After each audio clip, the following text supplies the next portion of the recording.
Hello बच्चों, welcome to my channel.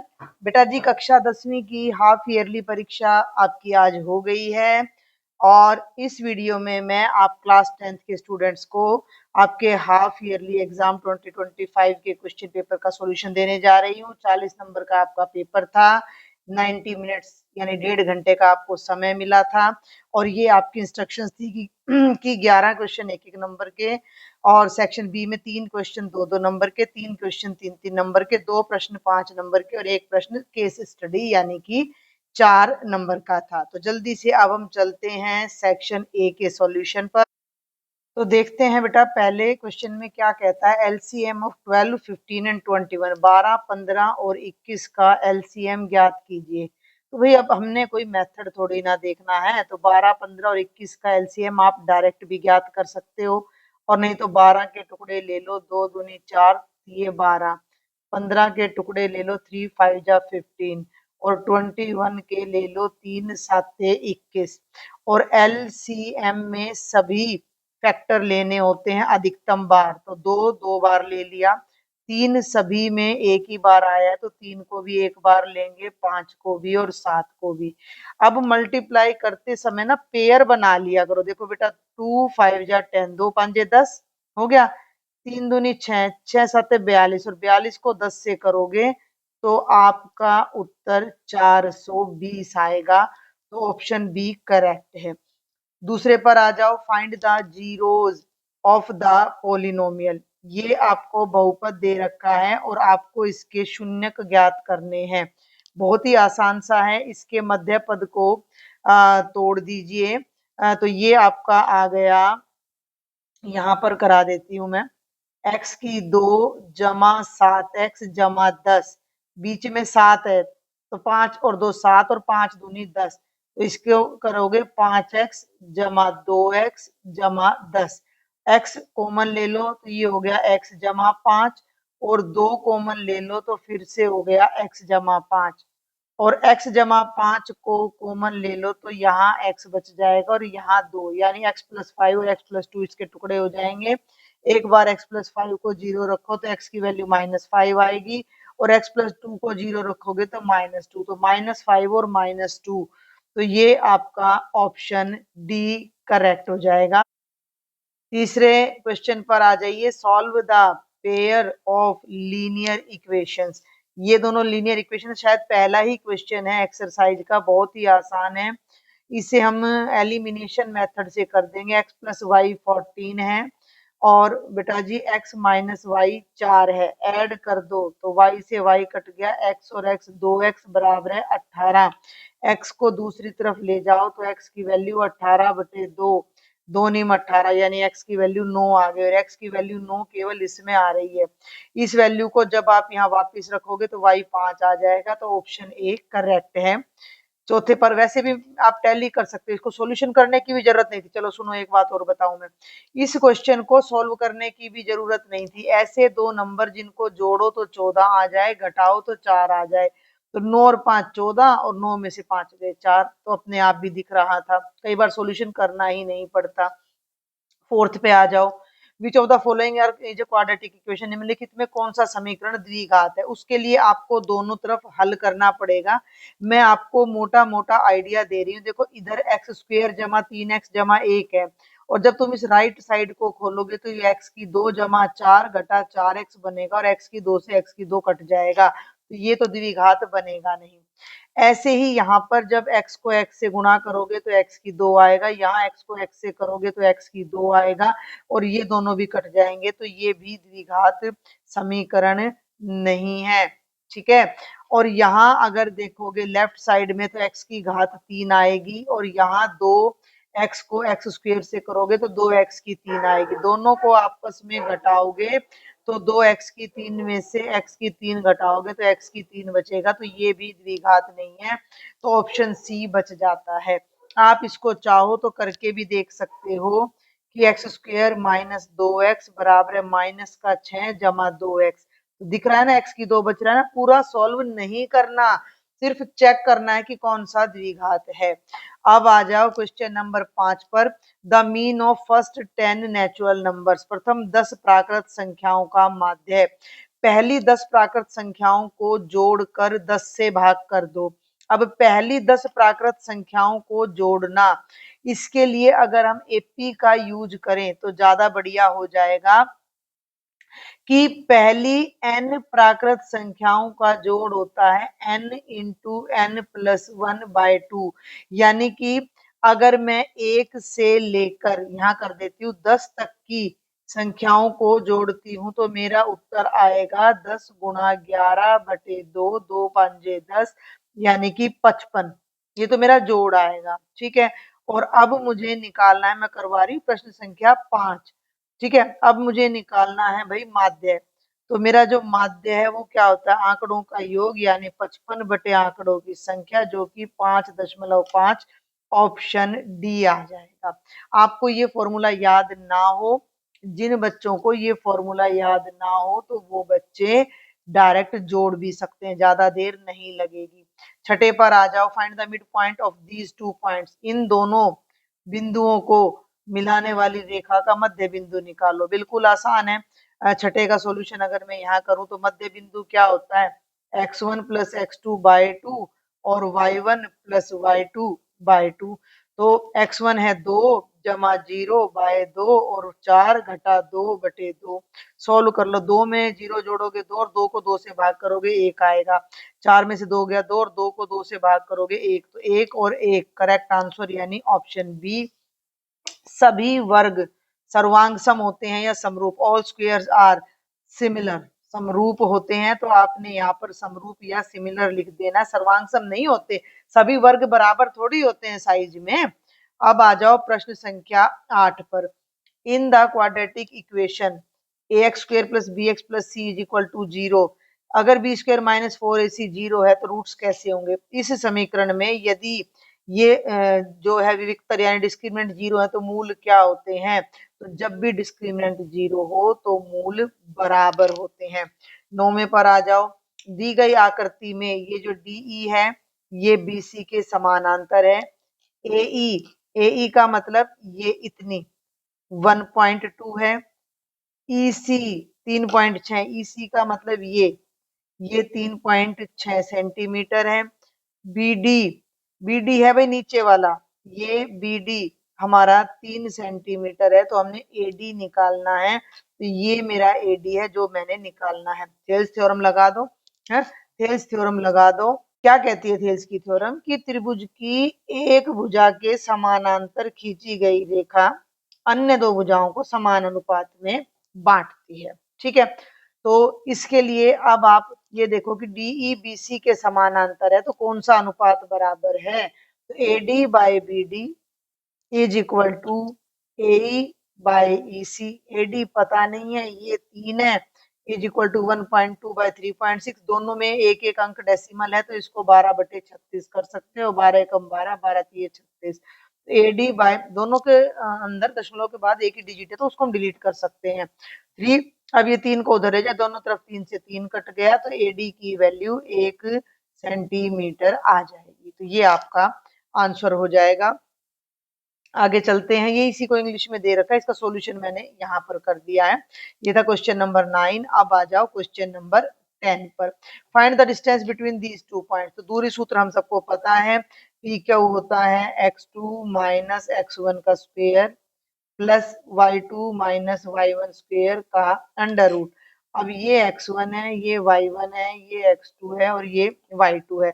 तो put the value -1 minus of -5 का square plus y2 का मतलब है 3 माइनस 7 का स्क्वायर और पूरे का ले लो अंडर रूट।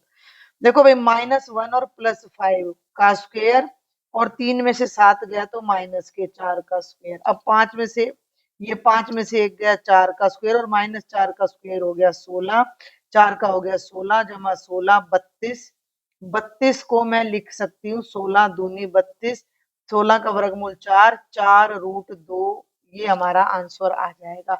आप केवल आंसर भी लिख कर आ सकते थे इस क्वेश्चन में। 11वें पर आ जाओ। संख्याओं 17, 23, 29 का HCF 1 है और LCM 11,339 है। और ठीक है, HCF तो एक ही है इनका। ये पहला कथन तो हमारा बिल्कुल सही है, पहला कथन तो हमारा बिल्कुल सही है। और आगे ये कह रहा है कि अभाज्य संख्याओं का HCF हमेशा 1 होता है और LCM उनके गुणनफल के बराबर होता है, तो ये भी बिल्कुल सही है। और इसका यूज ही इसमें किया गया है क्योंकि ये तीनों अभाज्य संख्याएं हैं, किसी और पहाड़े में टेबल में आती नहीं है, तो हमारा जो आंसर है वो ए हो जाएगा। इंग्लिश मीडियम वाले बच्चे भी जल्दी से देख रहे थे, HCF ऑफ 17, 23 एंड 29 इज 1। क्यों?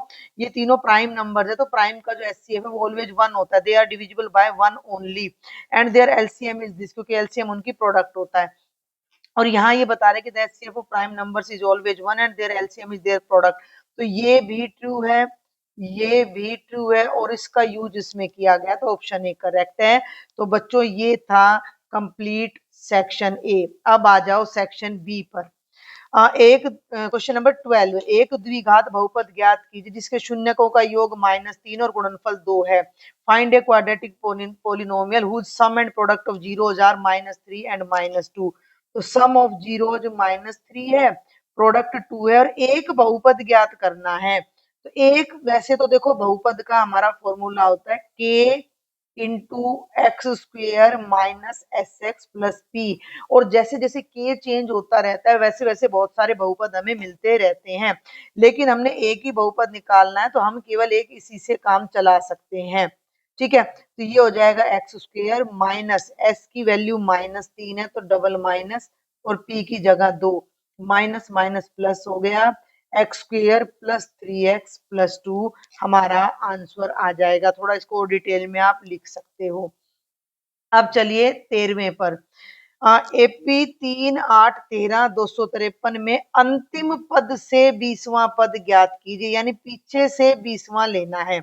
एक बार इसको समझने की कोशिश करो कि एपी क्या है। 3, 8, 13, 253, यानी कि हर टर्म में 5 ऐड होता जा रहा है। आसान तरीका क्या है कि एपी को पीछे से बना लो, पीछे से एपी, सुनना मेरी बात ध्यान से, पीछे से एपी।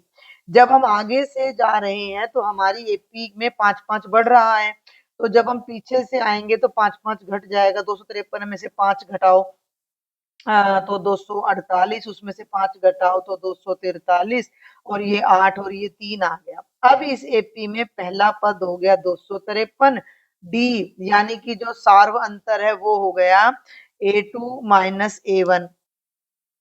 अब A2 है 248, वैसे तो हमें पता है बट करके तो दिखाना पड़ेगा ना, तो ये आ गया -5।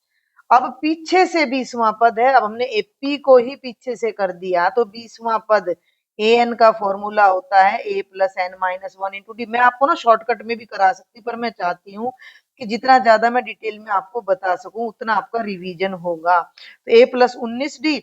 अब भाई a आपका यहाँ 253 है, d आपका -5 है।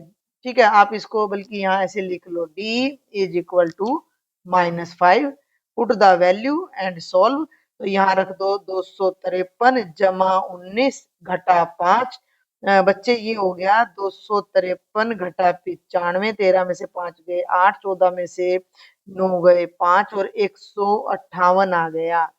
ठीक है, इसका एक तरीका और है, लेकिन वो थोड़ा लंबा पड़ जाएगा और ये 2 ही नंबर का क्वेश्चन है। लंबा कैसे पड़ेगा मैं आपको उसका आइडिया दे देती हूँ कि पहले हम इसमें देखो, अगर हमें ध्यान से सुनना, अगर हमें किसी एपी में पीछे से एनवा पद निकालना है तो पहले तो हमें इसमें टर्म्स फाइंड करनी पड़ेगी कि टोटल टर्म्स कितनी है।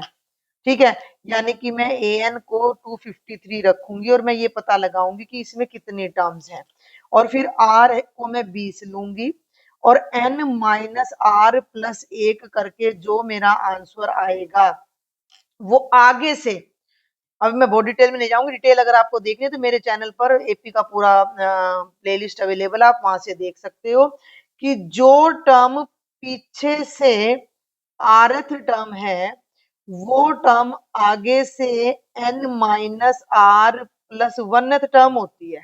ठीक है, तो उसके लिए पहले n निकालो। मान लो भाई an अगर मैं करूं तो इसके अंदर मान लो 25 टर्म है ना, और 25 में से 20 घटाओ तो 25 में से 20 घटाओ और एक जोड़ो तो यानी कि छठी टर्म। ये एक एग्जांपल दे रही हूं मैं, दिस इज नॉट ट्रू। तो इस तरह से फिर आपको आगे से करना पड़ेगा, बट ये 2 ही नंबर का क्वेश्चन है तो हम एपी को उल्टा करके टर्म्स निकाल लेंगे। 14th पर आ जाओ कि DE पैरेलल BC है, DF पैरेलल AE है, तो प्रूव करें कि BF बाय FE और BE बाय EC इक्वल है। यहाँ आ जाते हैं डायग्राम पर। ये देखो इंग्लिश हिंदी में इसमें कोई फर्क नहीं है। ये कह रहा है कि DE AC के पैरेलल है, तो मेरे पास तो कई कलर हैं तो मैं लगा लेती हूँ। DE तो बच्चे AC के पैरेलल है, पहली चीज। दूसरी चीज DF AE के पैरेलल है। आप भी एक ब्लैक पेन एक ब्लू पेन ले सकते हो, DF AE के पैरेलल है। क्लियर हो गया। इन दोनों बातों को यूज करके आपने ये प्रूव करना है कि BF by FE is equal to BE by EC। पहले हम रेड वाला ले लेते हैं, दोनों को ले लो बारी बारी से, ठीक है। रेड वाला जहां तक जा रहा है वहां तक ले लेते हैं। रेड वाला है ट्रायंगल ABC, और रेड कलर से मैं लिखती हूँ कि त्रिभुज ABC में, क्योंकि DE पैरेलल है AC के, तो थेल्स थ्योरम से अभी अभी मैंने बताया किसी त्रिभुज की भुजा के समानांतर खींची गई रेखा अन्य दो भुजाओं को समान अनुपात में बांटती है। अब ये दोनों लाइन पैरेलल हैं, ये दोनों लाइंस। अब ये ध्यान देना कि आपका सॉल्यूशन बी से स्टार्ट हो रहा है, तो हम भी यहाँ बी से लेके चलेंगे। तो बीई बाय ईसी और बीडी बाय डीए बराबर होंगे। भाई ये दोनों पैरेलल हैं, तो बीई बाय ईसी और बीडी बाय डीए बराबर होंगे। तो BE by EC is equal to BD by DA, equation number 1। अब आ जाओ DF AE के बराबर है, तो ग्रीन कलर में ले लो DF। भाई DF तो यहीं तक है और AE यहीं तक है, तो ये अब आपने ये ग्रीन कलर का ट्रायंगल लेना है। दिख रहा है ना ये ग्रीन कलर का ट्रायंगल, इसका नाम है ट्रायंगल ABE। ट्रायंगल ABE में DF पैरेलल है AE के। फिर देखें ध्यान से, जो DF है वो AE के पैरेलल है, तो BF by FE is equal to BD by DA। BF by FE is equal to BD by DA। तो ये हो जाएगा BF by FE is equal to BD by DA। ये E है, इसे नाम दे दो इक्वेशन नंबर 2। और 1 और 2 में अगर आप ध्यान से देखो तो दोनों की राइट हैंड साइड में BD बाय DA है। यहाँ भी BD बाय DA और यहाँ भी, जब राइट साइड इक्वल है तो लेफ्ट साइड भी इक्वल आ जाएगी। तो अब यहाँ लिख दो समीकरण नंबर 1 व 2 से BE बाय EC यानी कि इसका लेफ्ट वाला और इसका लेफ्ट वाला BF बाय FE बराबर हो जाएंगे। या BF लेफ्ट राइट से कोई फर्क नहीं पड़ता, BF बाय FE को लेफ्ट में लिख दो, BE बाय EC को राइट में लिख दो। तो ये था आपका section B complete. Section C पे आ जाओ। बहुत रिपीटेड मोस्ट 100% आता है ये पेपर में, 100% इस टाइप का। सिद्ध कीजिए कि वर्गमूल 3 एक अपरिमेय संख्या, prove that root 3 is an irrational number. तो जैसा कि हम करते आ रहे हैं, माना वर्गमूल 3 अपरिमेय संख्या नहीं है। इसको भाई मैं शॉर्टकट में कराऊंगी, ज्यादा नहीं लिखूंगी। नहीं है, अपरिमेय नहीं है, तो वर्गमूल 3 कैसी संख्या हो जाएगी? परिमेय संख्या हो जाएगी। परिमेय संख्या हो जाएगी तो मैं इसे P बटा क्यू के रूप में लिख सकती हूँ। क्यू 0 नहीं है और P व क्यू सह अभाज्य पूर्णांक है। सह अभाज्य का मतलब जिनका कॉमन फैक्टर 1 होता है। अब दोनों तरफ यहाँ स्क्वायर कर दो, तो रूट 3 का स्क्वायर करोगे तो ये आ जाएगा P square by q square. तो 3 बराबर है P square by q square. आर पार गुणा कर दो तो 3 क्यू स्क्वायर बराबर है P स्क्वायर। या आप इसको ऐसे लिख सकते हो, क्यू स्क्वायर बराबर है P स्क्वायर बटे 3। P स्क्वायर 3 से भाग हो रहा है और लेफ्ट में पूर्णांक आ रहा है। इसका क्या मतलब है? इसका मतलब है कि यहाँ से 100% हटा दूं मैं, कि P स्क्वायर 3 से पूरा पूरा भाग होता है। और जब P स्क्वायर 3 से भाग होता है तो P भी 3 से पूरा पूरा भाग होता है। यहाँ वो रिजल्ट मेंशन कर देना कि अगर कोई पूर्णांक का वर्ग किसी पूर्णांक का वर्ग किसी अभाज्य संख्या से भाग हो रहा है, ये एक रिजल्ट आपकी थ्योरम है कि p अगर a स्क्वायर को डिवाइड कर रहा है तो p a को भी डिवाइड करेगा। हो गया। अब p 3 से डिवाइड हो रहा है तो p 3 का मल्टीपल हो गया तो p 3 m हो गया। अब इस p की वैल्यू को समीकरण नंबर 2 में रख दो यहाँ पर, तो ये हो जाएगा क्यू स्क्वायर बराबर है 3m का स्क्वायर बटे 3, यानी 9m का स्क्वायर बटे 3, 3 तिया 9। तो क्यू स्क्वायर आ गया 3 का मल्टीपल, तो यहाँ हम लिख सकते हैं कि क्यू स्क्वायर भी 3 से पूरा पूरा भाग होता है। जब क्यू स्क्वायर भाग हो रहा है तो क्यू भी 3 से पूरा पूरा भाग हो रहा है। अब आप दो रिजल्ट्स को यहाँ नोट करो। इस रिजल्ट को नाम दे दो इक्वेशन नंबर 3 और इसको दे दो 4। यहाँ हम कह रहे हैं कि P 3 से डिवाइड हो रहा है, यहाँ हम कह रहे हैं Q 3 से डिवाइड हो रहा है, जबकि यहाँ हम कह रहे हैं कि दोनों सहअभाज्य हैं, यानी कि किसी से भी डिवाइड नहीं हो रहे हैं।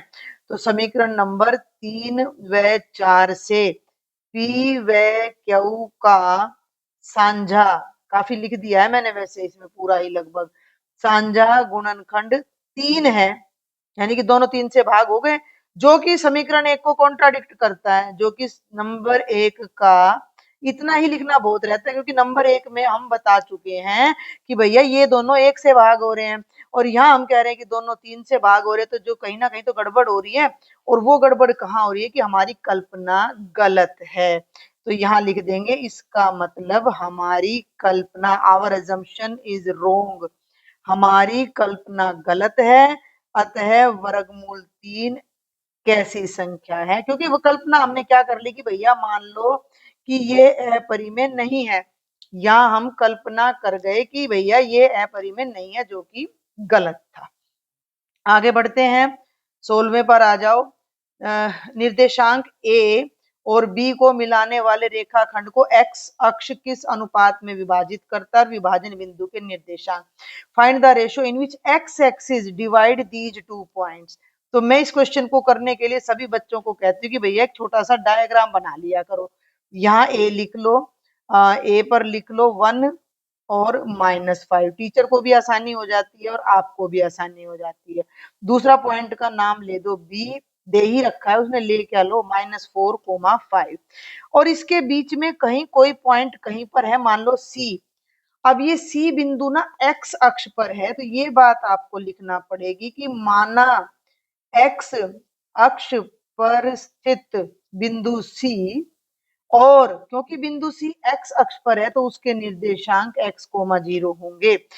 बिंदु सी रेखाखंड AB को किस अनुपात में बांटता है ये हमने बताना है। हमें अनुपात भी नहीं पता तो हम, बिंदु भी नहीं पता, अनुपात भी नहीं पता, तो मान लिया कि k अनुपात 1 में बांटता है, तो यहाँ k लिख दो और यहाँ 1 लिख दो, सारी बातें आ गई। ए बी भी आप लिख सकते हो। अब आप यहाँ पर विभाजन सूत्र लगा दो, ये x1, ये y1, ये x2, ये y2, और ये x और ये y, और ये m1 और ये m2। ठीक है, अब आप यहाँ लगा दो बच्चे विभाजन सूत्र। विभाजन सूत्र क्या कहता है? अब विभाजन सूत्र में मैं आपको बता दूं कि पहले ना k निकालेंगे, और k निकालने के लिए हम ये वैल्यू यूज करेंगे 0 वाली, तो y पे लगाओ आप विभाजन सूत्र। समझ रहे हो मेरी बात को? आप लगाओ y बराबर है m1 y2 plus m2 y1 bye m1 plus m2। अब y की वैल्यू 0 है, m1 की वैल्यू k ब्रैकेट में k ब्रैकेट में 5, y2 लेना है ना, तो k ब्रैकेट में 5, m2 की वैल्यू 1 है तो 1 ब्रैकेट में -5 और बटे k जमा 1। इस k जमा 1 को यहाँ ले जाओ, 0 से गुणा होके 0 हो गया, इसको सोल्व कर लो, 5k -5, 5 को इधर ले आओ, बराबर है 5k, 5 से 5 कट गया, k की वैल्यू 1 आ गई। और जब k की वैल्यू 1 आ गई तो जो हमारा अनुपात था, जो हमारा अनुपात था वो k अनुपात 1 था, जो कि 1 अनुपात 1 हो गया। पहला काम तो यही था कि फाइंड द रेशियो। अब कहता है find the coordinates of division also. अब कोऑर्डिनेट्स में क्या रह गया, x ही रह गया, दूसरा तो 0 है। अनुपात हमें पता लग गया, अब ये k अनुपात 1 नहीं है, अब ये 1 अनुपात 1 है। आप यहाँ चाहो तो इस लाइन को दोबारा बना लो कि भाई ये तो a है 1 माइनस 5, ये b है -4,5 और ये c है x, 0 जो कि इसको 1:1 में डिवाइड कर रहा है। तो इससे साफ पता लग रहा है कि सी बिंदु ए बी का क्या हो गया, मध्य बिंदु है। दोनों दोनों चीजें आ गई इसमें, सी बिंदु ए बी का मध्य बिंदु है। तो x की वैल्यू क्या हो जाएगी, x1 plus x2 by 2, 1 minus 4/2। तो x की वैल्यू आ गई -3/2। अब पूरा जो पॉइंट C है वो C बिंदु है x, 0, तो वो C बिंदु हो जाएगा -3/2, 0। तो एक आंसर ये आ जाएगा और एक आंसर ये आ जाएगा। आगे बढ़ते हैं बेटा। अब देखते हैं क्वेश्चन नंबर 17, बिल्कुल वर्बल है, इसका तो सॉल्यूशन आप खुद ही कर लेंगे। एक डब्बे में 5 लाल, 8 सफेद और 4 हरे कंचे हैं और यादृच्छिक रूप से एक कंचा निकाला गया, इसकी क्या प्रायिकता है। थोड़ा सा मैं इसका तरीका बता देती हूँ, कई बच्चे जल्दी जल्दी कर देते हैं। या तो पहले लिख लो कुल कंचे, तो कुल कंचे कितने हो गए, 5 जमा 8 जमा 4, 8 और 4 12 और 5 17 कंचे। फिर आप लिखा करो, ये आपका 3 नंबर का क्वेश्चन है। तो लाल कंचे 5 है ना, अब मैंने हरे लिख दिया है पहले, तो हरे कंचे हैं 4 और गलत मत कर देना, और सफेद कंचे हैं 8। अब आपको पहली प्रायिकता निकालनी है लाल, तो प्रायिकता लाल कंचे की आप ऐसे भी लिख सकते हो, प्रायिकता लाल कंचा की। तो आप यहाँ लिखो लाल कंचों की संख्या, लाल कंचों की संख्या बटे कुल कंचे। ठीक है, तो लाल कंचे कितने हैं 5 और कुल कंचे कितने हैं 17। दूसरे पार्ट पर आ जाओ, सफेद कंचे की प्रायिकता, तो वो लिखा आप अपने आप लेना, सफेद कंचे हैं 8, तो 8/17। और तीसरा भाग ध्यान से पढ़ना, हरा नहीं है, हरा नहीं है तो कुछ भी हो सकता है। अब जो हरा नहीं है, जो हरा नहीं है तो वो या तो लाल है या सफेद, और लाल और सफेद मिलकर 5 जमा 8 आ जाएंगे। तो ये हो जाएगा प्रायिकता हरा नहीं है में 5 जमा 8/17 यानी कि 13/17। तो ये था आपका कंप्लीट सेक्शन सी 3-3 नंबर के। और अब सेक्शन डी में आपको इंटरनल चॉइस मिलती है, ये आपके 5-5 नंबर के क्वेश्चन है। तो यहाँ 4 क्वेश्चन आपको मिलेंगे। ये वाला क्वेश्चन बहुत बार आपका एग्जाम्स में रिपीट होता है। तो देखते हैं क्वेश्चन नंबर 18 क्या कहता है कि 5 वर्ष, यहाँ से शुरू है भाई, 5 वर्ष बाद जैकब की आयु उसके पुत्र की आयु से 3 गुनी हो जाएगी, और 5 वर्ष पहले जैकब की आयु उसके पुत्र की आयु की 7 गुनी थी। उनकी वर्तमान आयु ज्ञात करो। 5 years hence, आज से 5 साल बाद, Jacob age will be 3 times his son 5 years ago, यानी 5 साल पहले Jacob age will be 7 times his son's age, find their present ages. तो हम कहाँ से शुरू करेंगे, हम दोनों की वर्तमान आयु को पहले मान लेंगे। माना जैकब की वर्तमान आयु, माना जैकब की वर्तमान आयु x वर्ष, और बच्चों लिख दो पुत्र की वर्तमान आयु y वर्ष। अब दोनों कंडीशन भी लिख दो, इंग्लिश में देख लेंगे हम, स्टेटमेंट थोड़ा ऊपर करते हैं। 5 वर्ष पहले, अगर हमें किसी की 5 साल पहले की आयु निकालनी है तो हम 5 घटा देंगे, बाद की निकालनी है तो 5 जोड़ देंगे। 5 वर्ष पहले जैकब की आयु थी भैया x-5, पुत्र की आयु थी y-5, हो गया। और 5 वर्ष बाद, सारे काम पहले ही कर लो, जैकब की आयु हो जाएगी, जैकब अब अगर x वर्ष का है तो 5 साल बाद x जमा 5 का हो जाएगा, और पुत्र की आयु हो गई y-5 वर्ष। क्लियर हो गया यहाँ तक। अब हम अपनी कंडीशंस लगा देते हैं यहाँ पर, पेज का मैं ज्यादा से ज्यादा यूज करूंगी अकॉर्डिंग टू क्वेश्चन। पहली कंडीशन देखो कि 5 साल बाद, ठीक है, 5 साल बाद जैकब जो है वो 3 times of his son age, तो 5 साल बाद ना, 5 वर्ष बाद जो जैकब है उसकी जो आयु है, मैं थोड़ा आपको समझा रही हूं, वो 3 गुना हो जाएगी पुत्र की आयु से 5 साल बाद। तो भाई 5 साल बाद जैकब की आयु की जगह x जमा 5 रख दो और पुत्र की आयु की जगह y जमा 5 रख दो। तो x जमा 5 बराबर है 3 ब्रैकेट में y जमा 5। ये हो गया x जमा 5 बराबर है 3y जमा 15। 3y को लेफ्ट में ले आओ, घटा का हो जाएगा, 5 को राइट में ले जाओ, तो x घटा 3y बराबर है 10। ये हमारा एक 2 चर वाला रैखिक समीकरण बन जाएगा। अब दूसरी कंडीशन पे आ जाओ कि 5 साल पहले जो जैकब की एज थी वो बेटे से 7 गुना ज्यादा थी, ठीक है। अब उस बात को यहाँ लिखो, अब उस बात को यहाँ लिखो, तो 5 हमें दोनों क्वेश्चन करने हैं भाई यहाँ। 5 वर्ष पहले, 5 वर्ष पहले क्या था कि जैकब की आयु 7 गुना थी पुत्र की आयु से, तो x घटा 5 बराबर है 7 ब्रैकेट y घटा 5।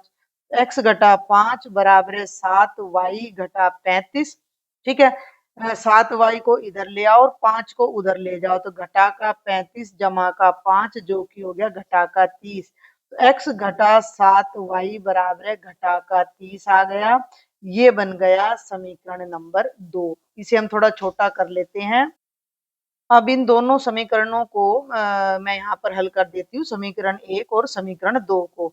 विलोपन विधि से ही हो जाएगा। x घटा 3y बराबर है 10, x घटा 7y बराबर है -30, घटाएंगे तो नीचे वाली रकम का साइन बदल देंगे, तो x से x कट गया, 7 जमा का 3 घटा का 4y बराबर है 40, और 4 से डिवाइड करोगे तो y की वैल्यू 10 आ जाएगी। अब y की वैल्यू को समीकरण नंबर 1 में रख दो यहाँ पर, तो x घटा 3 ब्रैकेट 10 बराबर है 10, तो ये x घटा 30 आ गया, 30 को उस तरफ ले जाओ 10 में जुड़ जाएगा, तो ये कितना आ जाएगा 40, तो x हो गया 40। अब आपने देखना है कि x क्या है, x जैकब है, तो बच्चों जैकब की आयु तो आ जाएगी 40 वर्ष है, और उसके जो पुत्र की आयु है वो आ जाएगी 10 वर्ष। और ये बहुत ज्यादा रिपीटेड क्वेश्चन है। अब जल्दी से इसकी इंटरनल चॉइस देख लेते हैं, थोड़ा ध्यान से पढ़ा करो। 2 क्रमागत धनात्मक पूर्णांक ज्ञात कीजिए जिनके वर्गों का योग 365 है। ये भी मोस्ट रिपीटेड क्वेश्चन है एग्जाम का, बार बार पूछा जाता है इस क्वेश्चन को बहुत बार। मैं इसे स्टार कर देती हूँ, ठीक है। 2 क्रमागत धनात्मक पूर्णांक, ठीक है, क्रमागत का मतलब एक के बाद एक, ठीक है। तो माना पहला पूर्णांक x, माना पहला पूर्णांक x, और दूसरा हो जाएगा x जमा 1, क्योंकि उसके जस्ट बाद आ रहा है। दोनों के वर्गों को अलग अलग वर्ग करो और जोड़ दो तो 365 आए, बस ये हमने करना है। तो अकॉर्डिंग टू क्वेश्चन ये चौथे चैप्टर में से है, x का स्क्वायर, x जमा 1 का स्क्वायर बराबर है 365। सॉल्व कर दो x स्क्वायर, इसको सॉल्व कर दो, a square plus b square plus 2ab बराबर है 365। एक्स स्क्वायर में एक्स स्क्वायर जोड़ो 2x स्क्वायर जमा का 2x और जमा का 1, और 365 को लेफ्ट में ले आओ तो बराबर है 0। 2x स्क्वायर जमा 2x, 365 में से 1 घटाओगे तो 364 बराबर है 0। अब इसमें दोनों तरफ 2 से डिवाइड कर दो, दोनों तरफ 2 से डिवाइड करोगे तो ये बनेगा एक्स स्क्वायर जमा एक्स, भाई इसको 2 से डिवाइड करोगे तो ये 2 कट गया, ये 2 कट गया, और 364 को करोगे तो 182 आ जाएगा, घटा का 182 बराबर है 0। ये बहुत रिपीटेड क्वेश्चन है, इसके फैक्टर मैं बता देती हूँ। 14 में से 13 माइनस करोगे तो आपका 1 आ जाएगा, और 14 को 13 से मल्टीप्लाई करोगे तो 182। तो इसके फैक्टर्स बहुत इजी, आप रट भी सकते हो इनको। 14x minus 13x minus 182 is equal to 0। पहली दोनों टर्म्स में से x कॉमन ले लो तो x जमा 14, अगली दोनों में से 13 कॉमन ले लो तो x जमा 14 बराबर है 0। x प्लस 14 को कॉमन लिया तो ये बच गया x minus 13 is equal to 0।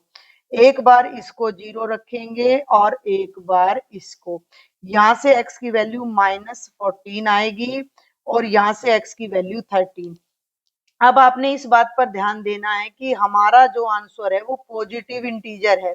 Positive integer है तो इस आंसर को हम कैंसिल कर देंगे। क्यों? क्योंकि x पॉजिटिव है। तो x पॉजिटिव है तो x की वैल्यू 13 आ गई। x की वैल्यू 13 आ गई तो एक पूर्णांक हमारा 13 हो जाएगा। तो आपने अब इसको कंक्लूड जरूर करना है कि इसलिए पहला पूर्णांक तो आ गया 13 और दूसरा पूर्णांक हमारा उससे एक बड़ा यानी कि क्या आ जाएगा 14। तो 13 और 14 ये हमारा आंसर आ जाएगा। कई बच्चे यहीं पर होच पोच कर देते हैं और इसी को 14 बनाकर लिख देते हैं, जो कि गलत है। तो ये कंक्लूजन आपने जरूर लिखना है। अब आगे बढ़ते हैं। अब देखते हैं बेटा प्रश्न संख्या 19।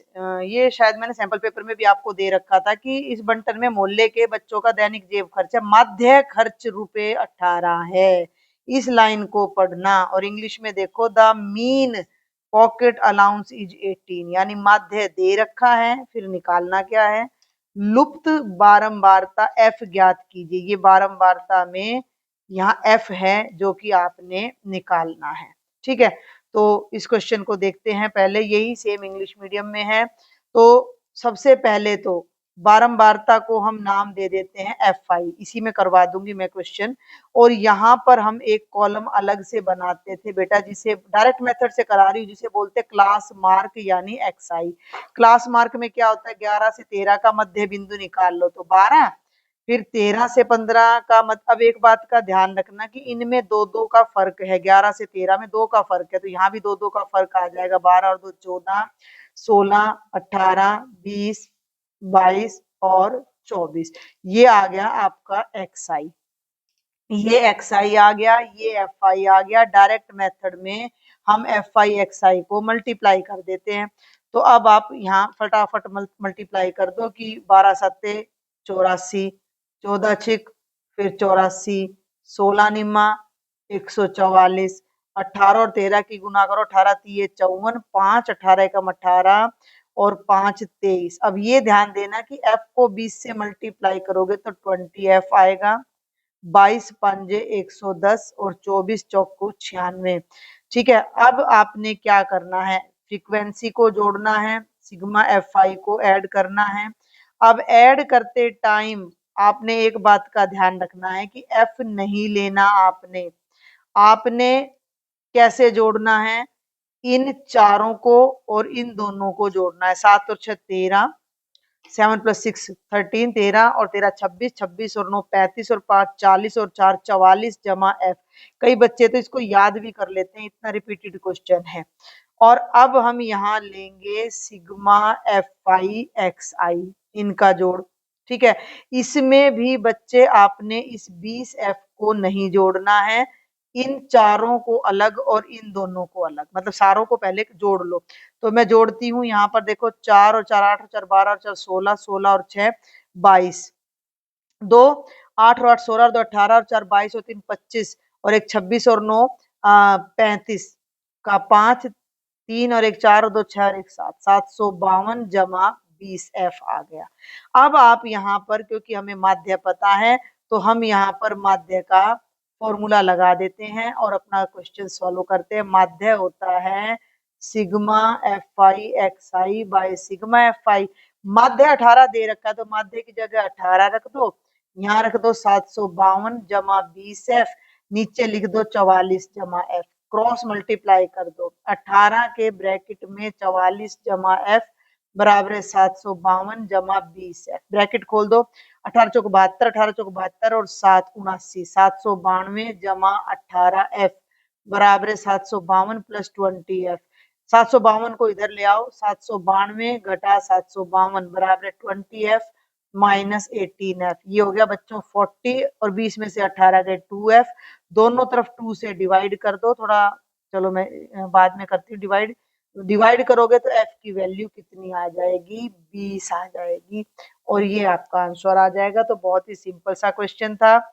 इसी में आपको यहाँ पर एक इंटरनल चॉइस भी दे रखी है, जिसमें ये कहता है कि निम्नलिखित बंटन एक कक्षा के 30 विद्यार्थियों का भार दर्शाता है, यानी इनका जोड़ 30 है। 2 और 3 5, 8 और 5 13, 13 और 6 19। ये अधूरा है, देखो यहाँ पर स्टेटमेंट, यहाँ पर पूरी है तो यहाँ ले लेते हैं हम यहाँ पर कि this shows the weight of 30 students, find the median weight. तो यहाँ तो जो सिग्मा एफ आई है वो तो उसने बोल दिया है 30 है, ठीक है। अब आपने इसको पहले नाम दे लो एफ आई और माध्यक निकालना है। तो माध्यक के लिए हमारा एक कॉलम बनता है संचयी बारंबारता का, जिसे हम सी एफ बोलते हैं। सी एफ में क्या करते हैं कि इनको कॉरस्पॉन्डिंग फ्रीक्वेंसीज को जोड़ते चलते हैं। दो है, अब क्या करोगे भाई, 2 में 3 जोड़ो 5, 5 में 8 जोड़ो, इस तरह से जोड़ते चले जाएंगे। तो 3 और 2 5, 5 और 8 13, 13 और 6 19, 19 और 6 25, 25 और 3 28 और 28 और 2 30 आ गया, ठीक है। अब यहाँ आप सारी चीजें लिख दो। n कितना है, 30 है और n/2 कितना हो जाएगा, 30/2 यानी कि 15 आ जाएगा। अब आपने क्या करना है कि संचयी बारंबारता यानी क्यूमुलेटिव फ्रीक्वेंसी में 15 से जस्ट बड़ी फ्रीक्वेंसी ढूंढनी है, जो कि 19 है, ठीक है। तो अब आप लिख दो कि क्योंकि सी एफ में क्या है कि 19 एकदम बड़ा है 15 से, तो ये हमारी जो है माध्यक वर्ग हो जाएगा, मीडियन क्लास हो जाएगी 19 के सामने वाली, यानी कि जो हमारा माध्यक है वो 55 से 60 के बीच आएगा। तो इसलिए माध्यक वर्ग या मीडियन क्लास आप लिख सकते हो, ये है बच्चे 55 से लेकर 60 तक, ठीक है। और इसके सामने वाली फ्रीक्वेंसी को हम एफ के रूप में यूज करते हैं और 19 को यूज नहीं करते, 19 के ऊपर वाली जो फ्रीक्वेंसी है उसे सी एफ यूज करते हैं। तो सब चीजें लिख लो, सी एफ की वैल्यू 13 है, एफ की वैल्यू 6 है, एल होता है मीडियन क्लास की लोअर लिमिट जो कि 55 आ जाएगा और एच होता है हमारा इस क्लास इंटरवल का गैप जो कि कितना आ रहा है, 5 आ रहा है। अब माध्यक निकाल दो। माध्यक का फॉर्मूला होता है L plus n/2 minus C F by F multiplied by H. L कितना है 55 जमा n/2 कितना है 15, सी एफ कितना है 13, एफ कितना है, एफ कहाँ गया भाई, ये रहा 6 है और एच कितना है 5। अब आपने ये ध्यान रखना है कि इस पूरे को पहले सॉल्व करके फिर 55 में ऐड करना होता है। तो ये हो जाएगा 55, 15 में से 13 गए, 2/6 गुणा 5, 2 एकम 2, 2 तिया 6, ये हो गया 55 जमा 5/3। मैं देखो ज्यादातर दशमलव में बदलती, तो 5 को 3 से भाग करो, 3 एकम 3, 5 में से 3 गया, 2 3 छिंग 18, 3 छिंग 18 और ये चलता रहेगा। तो ये हो जाएगा 56.666 या आप इसको 56.67 भी लिख सकते हो। तो ये आपका दोनों ही बेहद आसान क्वेश्चन थे और अब जल्दी से इस पेपर का लास्ट क्वेश्चन करते हैं जो कि हमारा केस स्टडी है, लेकिन वास्तव में ये हमारी एपी वाली एक्सरसाइज का ही क्वेश्चन है। क्या कहता है ये क्वेश्चन कि 200 लट्ठों की ढेरी को 200 लट्ठों को ढेरी के रूप में इस प्रकार रखा जाता है। ये रखा है लकड़ी के जो लट्ठे होते हैं पेड़ों को काटकर, सबसे नीचे वाली पंक्ति में 20, उसके ऊपर 19, उसके ऊपर 18 आदि, कुल तो 200 है। ये सारे के सारे जोड़ दें तो 200 हैं। सबसे नीचे वाली लाइन में 20 रखे हैं, उससे ऊपर 19, उससे ऊपर 18, उससे ऊपर 17, यानी एक एक कम हो रहा है। समझ पा रहे हो ना। तो इस पर आधारित निम्न प्रश्नों के उत्तर आपने देने हैं कि 5वीं पंक्ति में कितने हैं, 200 लट्ठे कितनी पंक्तियों में रखे गए, अंतिम पंक्ति में कितने लट्ठे हैं। तो सबसे पहले तो आप इनको रखने का तरीका देख लो कि लट्ठों को जिस प्रकार रखा गया, तो लट्ठों को रखा गया 20, फिर 19, फिर 18, फिर 17, फिर 16 और फिर हमें नहीं पता कि कितनी पंक्ति में लट्ठे रखे गए हैं। माना n पंक्ति बनाई गई है ना, माना n पंक्ति बनाई गई। तो यहाँ कोई nth टर्म आपकी आ जाएगी। क्लियर है? तो ये एक एपी है। इस एपी में ए 20 है, ठीक। और भैया डी आपका बच्चे A2 माइनस A1 यानी कि 19 घटा 20 यानी -1 है। तो डी की वैल्यू आ गई -1। अब पहला प्रश्न, how many logs are in the fifth रो।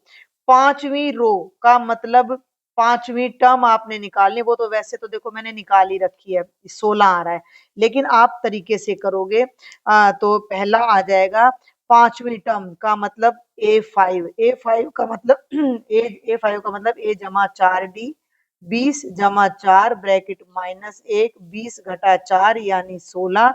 अतः पांचवी पंक्ति में ऐसे लिख के आना 16 लट्ठे हैं। कितने हैं? 16 हैं। अब दूसरे भाग पर आ जाओ कि भैया how many total rows are how many total rows are the 200 logs. 200 logs के लिए कुल कितनी रो बनाई गई है।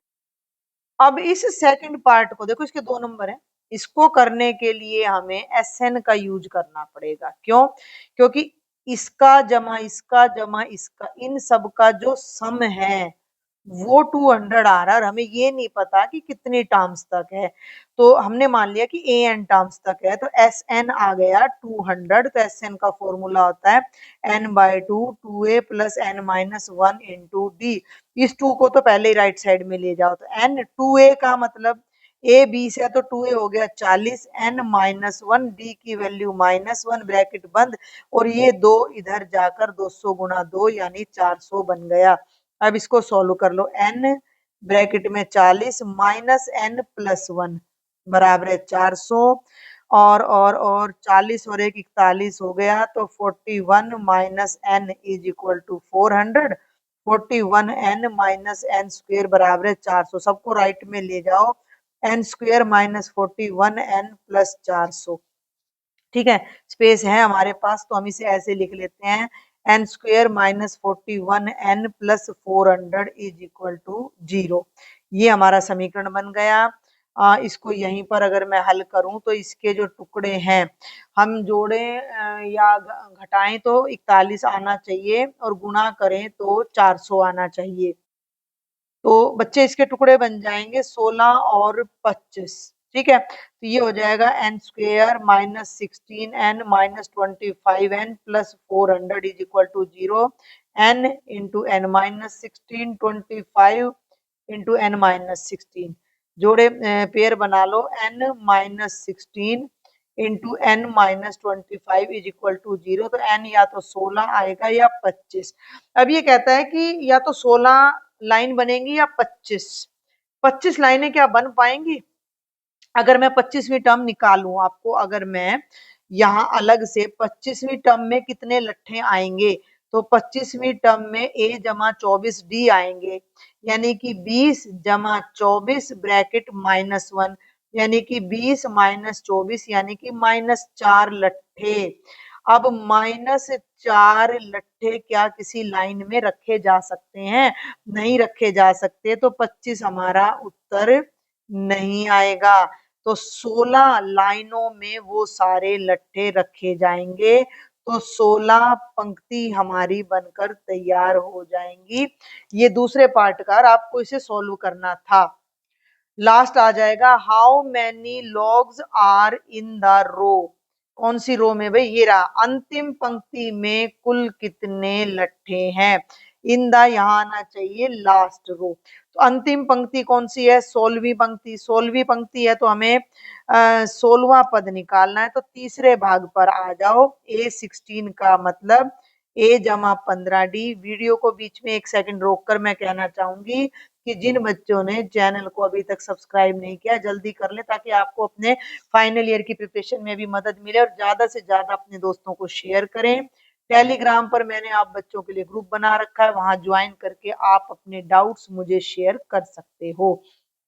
तो a जमा 15d का मतलब 20 जमा 15 ब्रैकेट -1 20 घटा 15 यानी कि 5।